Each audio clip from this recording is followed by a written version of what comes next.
अस्सलाम वालेकुम viewers, welcome to conceptualise. हमने दो पार्ट्स बना चुके हैं सिंगल एंट्री सिस्टम के। पार्ट 1 में हमने समझा था कि सिंगल एंट्री सिस्टम क्या होता है, किस तरह काम करता है। पार्ट 2 में हम लोगों ने कैपिटल एट एंड और कैपिटल एट स्टार्ट निकाला था, कैलकुलेट किया था और statement of profit and loss बनाई थी। इस वीडियो में हम प्रिपेयर करेंगे statement of affairs at the year and, ठीक है, और उसको समझेंगे, इसी सवाल को कंटिन्यू करेंगे। So let's do this.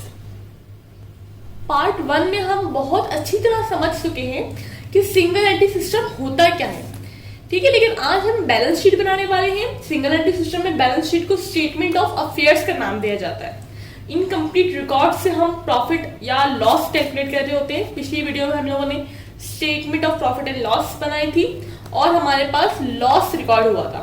तो हम उसी सवाल को कंटिन्यू करते हुए बैलेंस शीट बनाएंगे।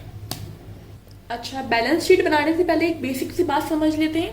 अकाउंटिंग एक इक्वेशन है, अकाउंटिंग की जो बेसिक इक्वेशन है वो है एसेट्स बराबर होते हैं इक्विटीज के, ठीक है। एसेट्स जो है वो हमेशा बराबर होंगे इक्विटीज की।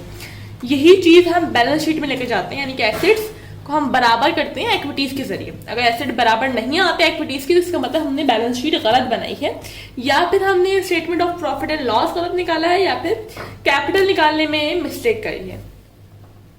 मजीद फिर इक्विटीज में दो चीजें आती हैं, लायबिलिटी प्लस कैपिटल, यानी कि एसेट्स बराबर होते हैं लायबिलिटी प्लस कैपिटल के। आई होप आपको ये बेसिक सी बात समझ में आ गई होगी। अब हम बनाते हैं अपनी बैलेंस शीट। सिंगल एंट्री में स्टेटमेंट ऑफ अफेयर्स बना रहे हैं हम। पहले हम लोग नाम मेंशन कर देंगे, जो भी बिजनेस का नाम हमें सवाल में दिया हुआ है। अगर नहीं दिया हुआ तो यहाँ पर कुछ भी नहीं आएगा। स्टेटमेंट ऑफ अफेयर्स की हेडिंग लगाएंगे और ईयर एंड हमें जो दिया हुआ है साल, यानी कि जिस साल पर जिस टाइम पर आकर एंड हो रहा है हमारा बिजनेस, यानी कि साल का एंड हो रहा है, वो मेंशन करेंगे। उसके बाद एसेट्स और इक्विटीज को लिख देंगे, दो कॉलम्स बना देंगे। यहाँ सारी इक्विटीज आएंगी और यहाँ पर इक्विटीज के कॉलम में लायबिलिटी और कैपिटल आएगा। सबसे पहले एसेट्स रिकॉर्ड करेंगे। एसेट हमारे पास जो जाएंगे वो क्लोजिंग बैलेंस जाएंगे, ठीक है। एसेट में क्या जाएगा हमारे पास, एसेट्स में क्लोजिंग बैलेंस जाएंगे एसेट्स के।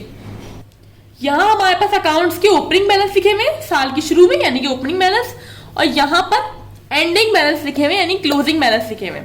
एसेट्स लेके जाएंगे हम उनके क्लोजिंग बैलेंस या अपनी बैलेंस शीट में। हम तमाम एसेट्स क्लोजिंग बैलेंस के साथ, जो हमें सवाल में दिए हुए थे, वो तमाम एसेट्स उनके क्लोजिंग बैलेंस के साथ हम बैलेंस शीट में ले आए हैं। कैश, इन्वेंट्री, अकाउंट रिसीवेबल में से माइनस करेंगे। एडजस्टिंग एंट्रीज भी पास करेंगे हमने प्रीवियस पार्ट में। तो हमें दिया हुआ allowance for bad debt. Allowance for bad debt क्या होता है, बुरा कर्जा, यानी कि अकाउंट रिसीवेबल हमारा जब ओपन होता है, जब हम किसी से हमसे कोई उधार पे कोई चीज खरीदता है या हमसे कोई उधार लेता है, हम एक अकाउंट रिसीवेबल ओपन कर लेते हैं। बैड डेट यानी कि बुरा कर्जा, मतलब जब हमें अंदाजा हो कि ये इंसान हमें, ये शख्स हमें हमारा पैसा वापस नहीं करेगा, तो हम एक बैड डेट ओपन कर लेते हैं, जिसको हम अपने अकाउंट रिसीवेबल में से माइनस करते हैं। माइनस करके हमने अमाउंट इधर लिख दिया है। प्रीपेड इंश्योरेंस गई है, इक्विपमेंट में से अलाउंस फॉर डेप्रिसिएशन माइनस करा है। ये हमारे पास टोटल एसेट्स आ गए हैं इस लाइन में, ठीक है। इनको प्लस करने से पहले इक्विटीज साइन पे लायबिलिटी और कैपिटल लेके जाएंगे। उसके बाद हम इन्हें प्लस करेंगे। यहाँ पे हमने तमाम लायबिलिटीज को लिख दिया है, सही। इनका भी क्लोजिंग बैलेंस ही लेकर गए हैं हम। सारी लायबिलिटीज को लिखकर प्लस कर लिया है। अब हम आएंगे कैपिटल पर। कैपिटल की हेडिंग लगा के हमने लिख दिया है ओपनिंग कैपिटल, ठीक है। ओपनिंग कैपिटल हमने यहाँ लिख दिया 27,600। हमने ये खुद पिछली वीडियो में कैलकुलेट किया था। अच्छा, अब हमने जो कैपिटल एंड कैलकुलेट किया था वो हमारे पास वैल्यू आई थी नेगेटिव में, यानी माइनस में आंसर आया था, जिसका मतलब था कि हमें लॉस हुआ है। हमने फिर statement of profit and loss बनाई। अनएडजस्टेड लॉस था हमारे पास, हमने एक्सपेंस वगैरह ऐड करे तो फिर वो एडजस्टेड लॉस बन गया।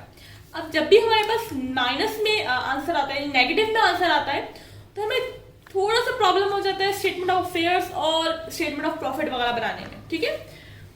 तो ओपनिंग कैपिटल में अब हमें माइनस करना है नेट लॉस। अगर हमारे पास प्रॉफिट आया होता तो हम ओपनिंग कैपिटल में प्लस कर रहे होते प्रॉफिट और ड्राइंग्स को माइनस कर रहे होते, लेकिन अब हमें लॉस आया है तो नेट लॉस भी माइनस हो रहा होगा और ड्राइंग्स भी इसमें से माइनस हो रही होंगी।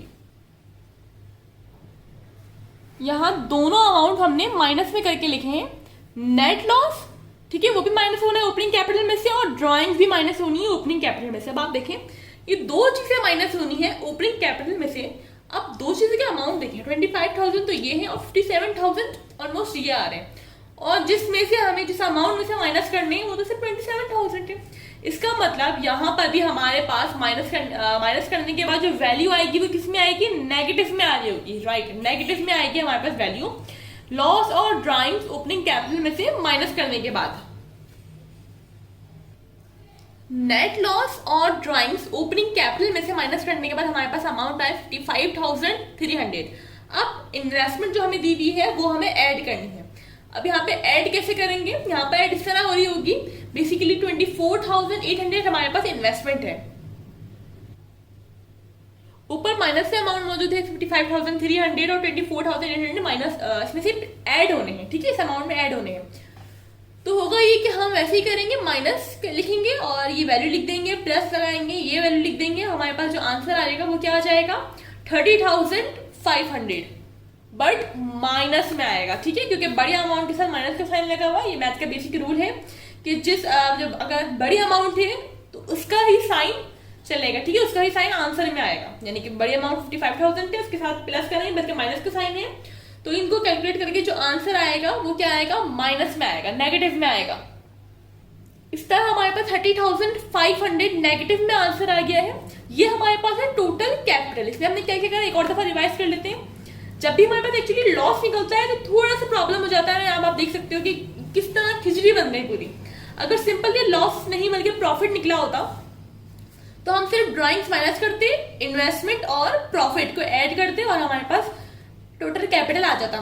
अब एक दफा समझ लेते हैं कि किस तरह कर रहा है हमने। ओपनिंग कैपिटल हमने कैलकुलेट किया हुआ था, हमने वो लिखा। उसके बाद लॉस था, हमने लॉस माइनस करा, ड्राइंग भी माइनस करनी थी, दोनों अमाउंट को एक साथ लिख दिया। फिर इन दोनों अमाउंट को ओपनिंग कैपिटल में से माइनस करा तो अमाउंट भी हमारे पास माइनस में ही आया 55,300। इन्वेस्टमेंट प्लस होती है, इसको प्लस करा तो अमाउंट हमारे पास 55,300 से कम हो गया, माइनस में ही रहा लेकिन कम हो गया। कितना बन गया 30,500। अब ये टोटल कैपिटल आ गया। मजीद हमें क्या करना है, 30,500 माइनस में अमाउंट लिखी हुई है। वैसे तो लायबिलिटी और कैपिटल प्लस होते हैं, लेकिन कैपिटल माइनस में है तो लायबिलिटी में से हम माइनस कर रहे होंगे भी कैपिटल, यानी कि 1,60,000 में से माइनस कर रहे होंगे 30,500। इन दोनों को माइनस 1,60,000 को 30,500 से माइनस करने के बाद हमारे पास आ गया अमाउंट 1,29,500। ये टोटल इक्विटी से एसेट्स को कैलकुलेट कर लेते हैं। अगर एसेट भी यही आए तो उसका मतलब हमारी बैलेंस शीट बैलेंस हो गई है। और ये हमारी बैलेंस शीट यानी स्टेटमेंट ऑफ अफेयर्स बड़े खूबसूरत तरीके से बैलेंस हो गई है। टोटल एसेट्स भी हमारे पास सेम आ रहे हैं, टोटल इक्विटीज भी एसेट्स के बराबर आ रही हैं। ये क्वेश्चन बहुत ही इजीली सॉल्व हो जाता अगर हमारे पास प्रॉफिट में आंसर आया होता। याद रखें, आप कोई सा भी क्वेश्चन कर रहे हो, जब भी हमारे पास नेगेटिव में वैल्यू आती है तो क्वेश्चन थोड़ा डिफिकल्ट हो जाता है, बट स्टिल ऐसा भी नहीं है कि वो इम्पॉसिबल हो जाता है क्वेश्चन सॉल्व करना। प्रैक्टिस से बात है, जितना प्रैक्टिस करेंगे उतना ही अच्छे हो जाएंगे। तो आई होप आपको ये सवाल अच्छे से समझ में आया है और बैलेंस शीट किस तरह सॉल्व करें ये भी समझ में आया। अगर अभी भी बैलेंस शीट के हवाले से या सिंगल एंट्री सिस्टम के हवाले से कोई भी क्वेश्चन है तो कमेंट सेक्शन में जरूर पूछें। Thank you, Allah Hafiz.